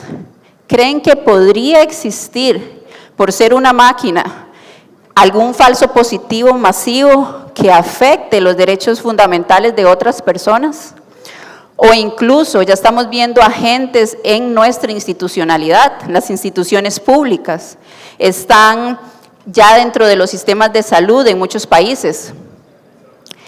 Y estas preguntas tenemos que hacérnoslas porque estamos ante situaciones con personas reales a las cuales se les pueden estar transgrediendo derechos fundamentales por una decisión que no ha tenido supervisión ni gobernanza. ¿Cuál ha sido la respuesta de la industria? Bueno, ha intentado resolver este problema haciendo que un modelo de lenguaje sea el que supervise al modelo de lenguaje que está tomando la decisión. ¿Pero qué sucede? Bueno, otro modelo de lenguaje lo que hace es dejar logs. Logs son señales de texto, simple y llanamente, donde el agente indica qué acción realizó, qué decisión tomó, a qué hora, y plana y llanamente nos da un texto, que para muchos, al verlo en la pantalla, les da tranquilidad. Ah, aprobado, excelente, muy bien. Pero realmente esa decisión fue tomada de acuerdo a las reglas de la organización, a la normativa del país, a la ley de protección de datos. No lo sabemos, no podemos tener ciencia cierta. Lo que nos da es un testimonio de lo que ha sucedido, pero no nos da ni nos sirve como una prueba para nosotros demostrar que podemos estar exentos de responsabilidad porque nuestro agente ha actuado de acuerdo a las reglas que le hemos dado. Hay un gran gap de vulnerabilidad, porque este otro modelo de lenguaje, supervisando al primero, también puede ser manipulado, también puede tener sus propios sesgos, también puede alucinar. Así que esto no nos da seguridad. Es como contratar al primo del ladrón como guarda de seguridad de su bóveda. Creo que cumple la función, pero al fin de cuentas no funciona. Así que hoy vengo a presentarles el proyecto Dove Mesh. Este proyecto es un proyecto que nació en Medellín, Colombia, y nació de la necesidad que vimos de poder auditar los modelos autónomos de inteligencia artificial mediante cálculo matemático y criptográfico, mediante blockchain. Este proyecto es un proyecto 100% determinista. Los modelos de lenguaje son modelos que son posibilistas, tienen múltiples posibilidades, pero los modelos deterministas se rigen por modelos matemáticos y seguros. ¿Cómo funciona? Bueno, primeramente, cuando tenemos implementado un agente autónomo de inteligencia artificial, lo primero que este agente hace cuando recibe una orden para generar una acción es hacer un planeamiento, una intención. A partir de esta intención, ya implementado el sistema de Dove Mesh, lo que hace es que pasa a través de 5 niveles de auditabilidad. El primero verifica que el agente sea el agente correcto, que esté acreditado y que tenga el permiso para realizar esa acción. Luego de que pasamos esa etapa, pasamos a la etapa de normalización, donde la información que recibió el agente pasa a convertirse en una fórmula matemática llamada Z3. Esta fórmula matemática, me gustaría que lo investiguen, es la fórmula matemática que se utiliza para la seguridad de los reactores nucleares. Esta fórmula es la que audita que nada pueda salir mal en el gremio nuclear. ¿Cómo lo utilizamos acá? Pues bueno, este analizador matemático, a través de él pasa la información, la intención y la decisión y las cruza primero con las reglas de constitución de la organización. Por ejemplo, un agente que sugiere darle un crédito por 5 millones a un solicitante. Pero dentro de las reglas de la organización, por ejemplo, podría ser que un crédito de más de 1 millón de colones necesite aprobación física y una firma física. Entonces, eso es uno de los primeros filtros que este generador matemático, este auditador matemático va a tomar en cuenta y va a decir, no cumple con las reglas de la organización, pero también lo va a cruzar con la normativa vigente, sea protección de datos personales o cualquier otra norma a la que la empresa tenga que estar sujeta. Por ejemplo, una fintech ahora tiene que estar sujeta a leyes especiales de activos digitales y tiene que tener cierto cumplimiento bancario. Entonces, este agente pasaría esa información para ver si lo que se le está solicitando es viable. Si la matemática falla, la ejecución se bloquea. Si la matemática pasa, se permite la ejecución y además nos provee de un registro inmutable o un hash guardado en blockchain. Aquí podemos ver cómo se utilizó el método Winston para probar en diferentes entornos con agentes que están sujetos a sus reglas de gobernanza y a otro baseline que no lo tiene. Y evidentemente el aumento ha sido de más de un 100% de asertividad y de seguridad en las decisiones que toman los agentes. Les recomiendo que puedan tomar ese QR para que puedan conocer un poquito más del sistema más a profundidad, pero veamos rápidamente, el estándar actual nos da un testimonio, es un supervisor que puede alucinar, que nos puede dar información falsa, que puede manipular, también son archivos editables por la empresa, por el mismo agente y consume tokens. Y creo que eso es un tema que les interesa mucho, porque el tema de los tokens para las organizaciones ahora es muy importante. En este sistema, aparte de que nos da una prueba matemática inmutable, nos da inmunidad de la información 100% determinista y un registro público en blockchain, también nos da una decisión en menos de un segundo. Solo el reactor Cetra 3 dura 3 milisegundos en tomar y traspasar esa información sobre los 5 niveles. Pero lo más importante es que consume 0 tokens. La red en la que actualmente se encuentra este proyecto es Avalanche, pero fue probado en 9 diferentes blockchains. Esto para demostrar que la información puede verse en cualquier red que deseen. Esto ya es una tecnología probada en producción.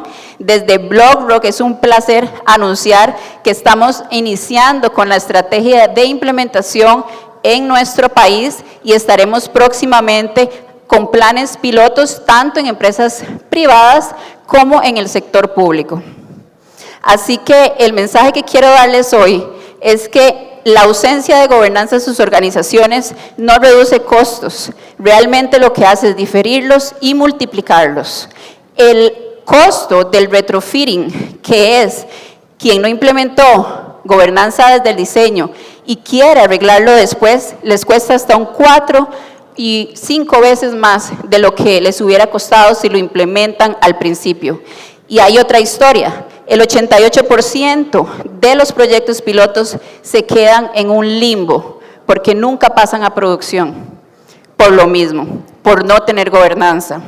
Así que, como les dije anteriormente, muchas organizaciones no tienen activos tecnológicos, tienen pasivos que todavía no han explotado. A una organización como JP Morgan en 2012 tuvo $6.200 millones en pérdidas, porque su modelo de Excel falló en las fórmulas.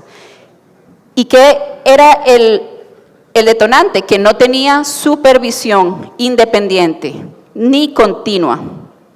Así que esto sigue siendo la tónica al día de hoy. Hay muchas organizaciones en ese mismo camino, implementando proyectos, escalando, pero luego se dan cuenta que desgraciadamente no funciona.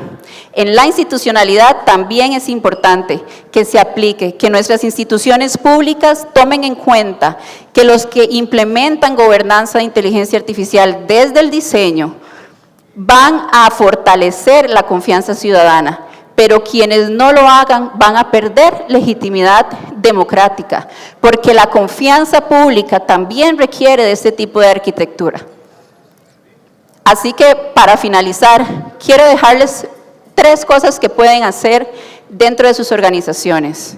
Si el día de mañana contestan estas 3 preguntas y quedan en duda, creo que ya tienen algo por qué empezar, y es poner este tema en sus mesas de trabajo. Número 1, ¿qué sistemas tienen? Hagan un inventario de los sistemas que hay en su organización, porque recuerden que no pueden gobernar lo que no pueden ver. Además, una clasificación de riesgo. ¿Qué afectan estos sistemas? Y además, un governance stack. Esto quiere decir que tienen que tener un modelo de gobernanza continua, de supervisión permanente y con capacidad de trazabilidad. No esperen a querer implementar gobernanza por el pánico, cuando tengan que reaccionar ante una auditoría o ante una brecha. Aprendan a implementar gobernanza desde el diseño, gobernanza integrada desde el origen. Así que ha sido un placer el día de hoy estar aquí. Les dejo este último dato: 86% de las organizaciones están construyendo sobre gobernanza incompleta. Solo el 14% está listo. Así que creo que esta es la ventaja competitiva de los que inician a implementar gobernanza desde el diseño en sus organizaciones. Gracias.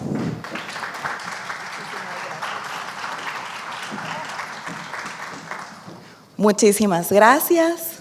Y como verán, ya son las 12:30. Entonces, si tenían brazalete rosado y no han comido, qué pena. O pueden salir corriendo. Y ya es momento de brazaletes azules para que vayan a aprovechar del almuerzo. Y por acá seguimos con la charla Privacidad Programable. Así, me enredé. Privacidad Programable, Ethereum como infraestructura para el sector público, presentada por Andy Guzmán. Él es Head de la PSE, Privacy Stewards of Ethereum, el equipo de investigación de criptografía aplicada de Ethereum Foundation. Andy lidera un equipo de 32 personas trabajando en identidad, votaciones, transferencias y demás cosas con el uso de la privacidad en blockchain públicas. Así que, bienvenido, Andy.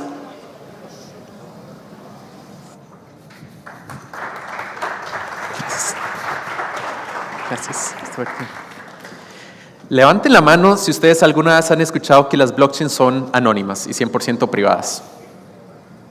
Veo ahí tal vez la mitad de las manos. Les voy a decir la verdad, eso es una mentira. O por lo menos es misleading. Las blockchains son 100% seudónimas, o la mayoría de las blockchains, pero 100% trazables. Entonces, imagínense ustedes que haga así y de la noche a la mañana montemos todos nuestros sistemas públicos y privados en la blockchain. Imaginémonos que los pagos de ePark se hacen a través de la blockchain, la que sea que ustedes escojan. Imaginémonos que los fondos de inversión, los fondos de capital de riesgo también se guarden en la blockchain. Imaginémonos que los sistemas de votaciones suceden a través de la blockchain. Suena ideal, ¿verdad? 100% seguro, nadie los puede manipular, 100% trazable, pero piensen en las consecuencias. ¿Qué pasa si todo es público? Yo podría saber que la persona que yo conozco su billetera, sé cuándo parqueó, dónde parqueó y cuánto pagó y cuánto tiempo estuvo. Imagínense el riesgo que puede representar para una empresa o un fondo de inversión que todo el mundo, de cualquier parte del mundo, sepan cuánto dinero tiene invertido y en dónde. Imagínense que podamos saber todas las personas que votaron, las que no y por quién candidato votaron. Es un riesgo gigantesco. Las blockchains como tal están ideadas y pensadas para unos casos de uso donde la confianza y la transparencia son necesarias, pero sin privacidad limitan un montón de otros casos de uso que ahorita necesitamos empezar a discutir, sobre todo en el sector público. Hoy existe un esfuerzo muy grande de diferentes instituciones y departamentos de las Naciones Unidas por tratar de construir infraestructura pública.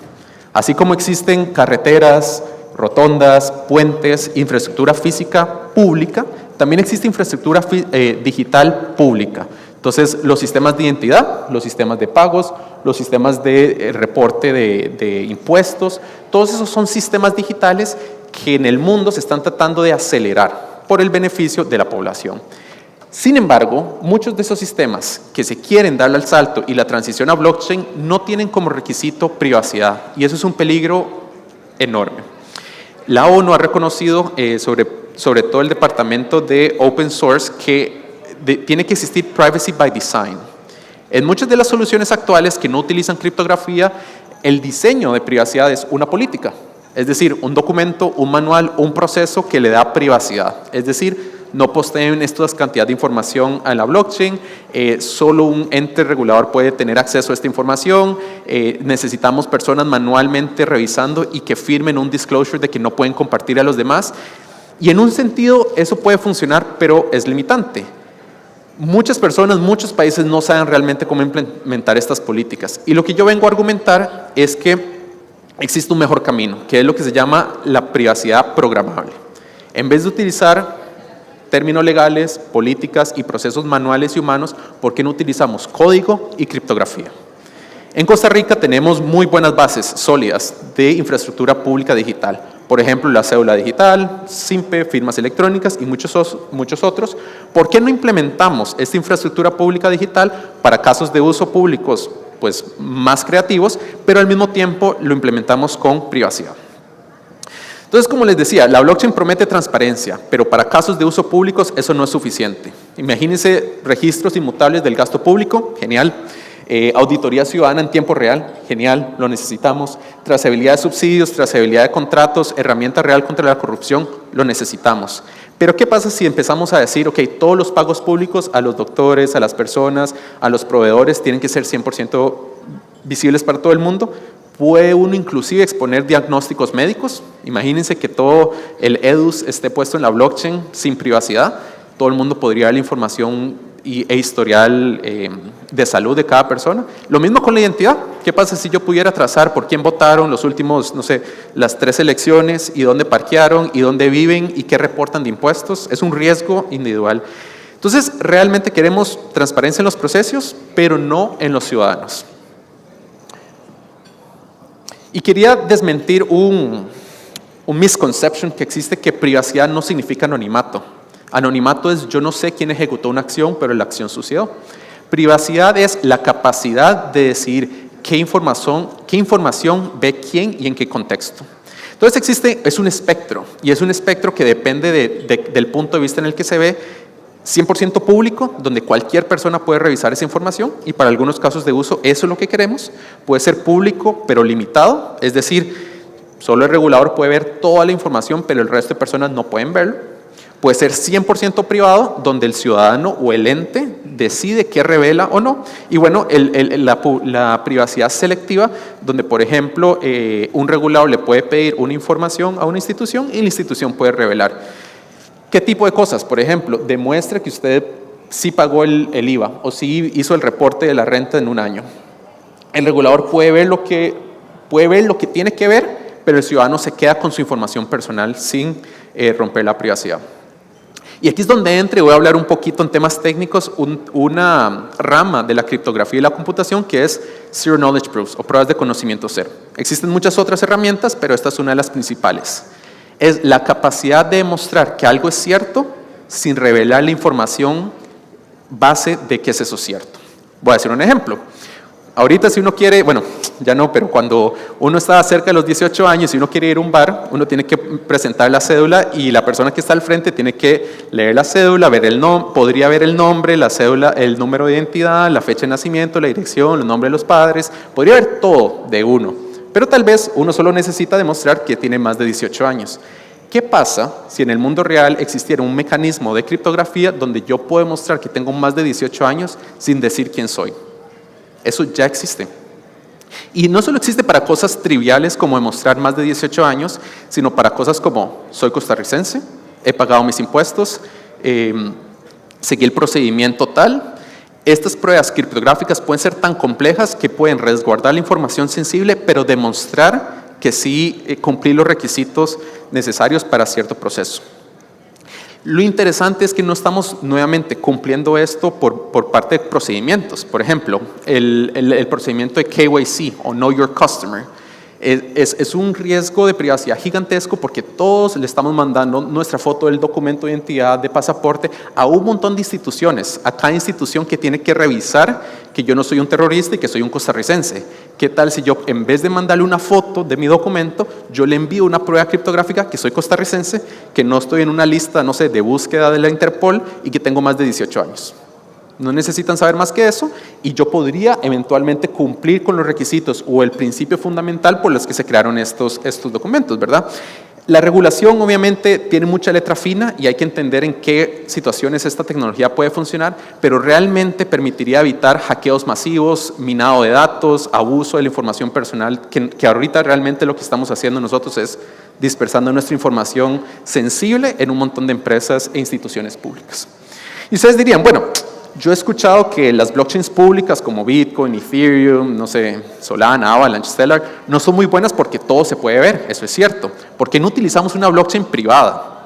¿Por qué no utilizamos un consortium blockchain? Bueno, hay una frase en inglés que se dice, the devil is in the detail, y es realmente el detalle importa. En muchas blockchains privadas, o que se venden como blockchains privadas, lo que son es un servidor donde la persona, el operador, promete no ver la información de ahí dentro. Entonces realmente no es una blockchain, no es descentralizado. Si se cae el operador o lo hackean, realmente toda la información es sensible, se puede esparcir. Entonces, pues no se gana mucho utilizar ese tipo de blockchains y por eso se insiste tanto en descentralización, robustez, etc. Un paso un poco mejor, pero que realmente aumenta el riesgo, es una blockchain como consortium, que es, bueno, unas 5 empresas, 5 instituciones, nos montamos un sistema de blockchain.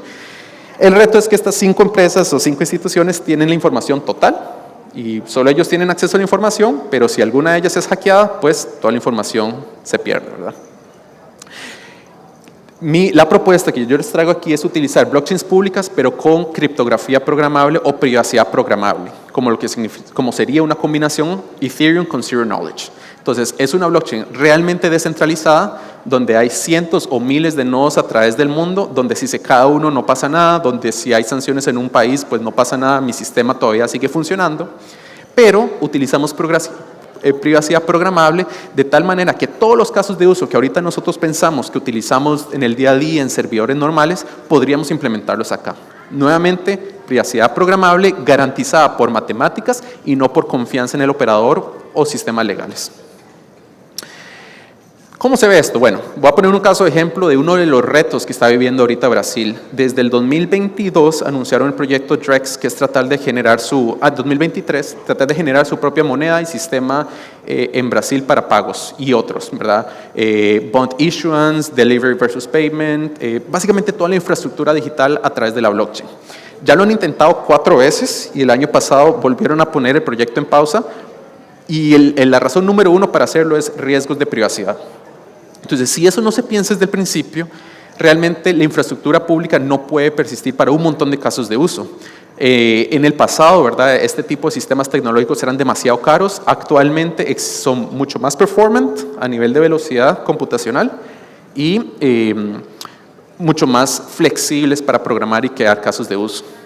Entonces, realmente falló o ha fallado históricamente por no tomar en cuenta el tema de privacidad desde el principio.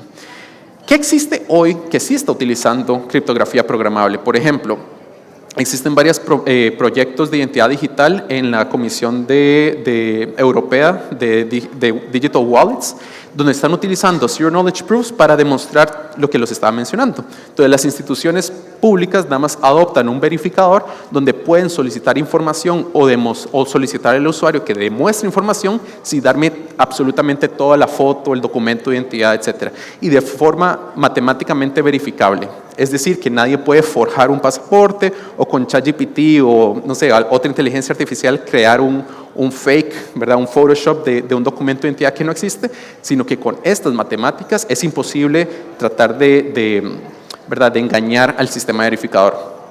Lo mismo con pagos de privacidad. Existen varios proyectos de bancos centrales, de instituciones como el Ágora o bueno, Drex inclusive y otros, donde están haciendo planes piloto, donde hacen cross-border settlement, tanto de bancos privados comerciales como de bancos centrales, con privacidad. Y estas matemáticas es como el fundamento.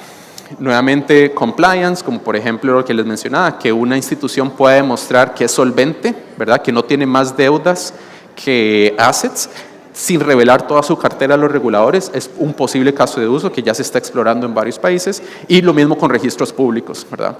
Tener auditoría y trazabilidad, que los procedimientos se están cumpliendo en no sé, en el registro nacional. La tecnología ya existe, ¿qué es lo que necesitamos? Traductores.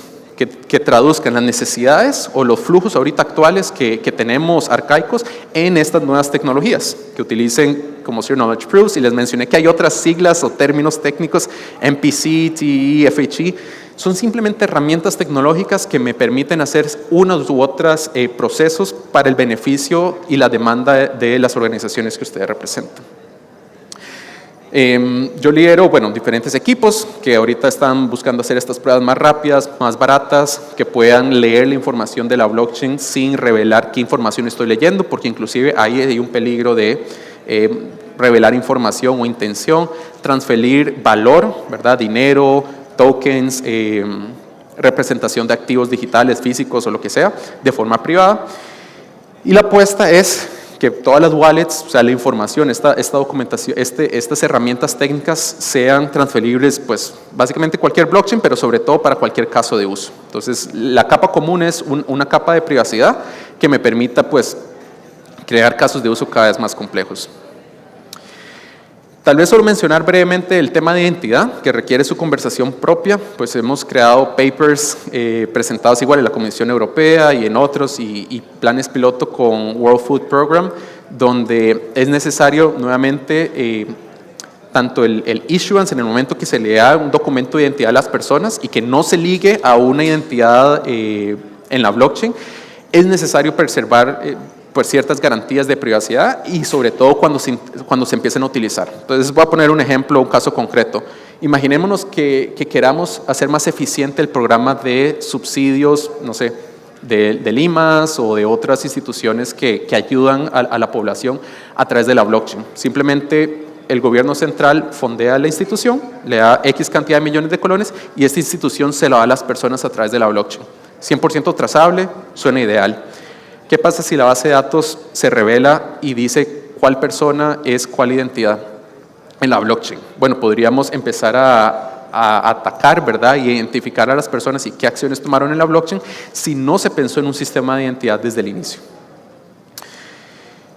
Pues nuestro equipo construye código, deja el código open source, es 100% pues disponible para que otros como ustedes de gratis lo agarren, lo compartan, lo modifiquen, construyan encima de ellos.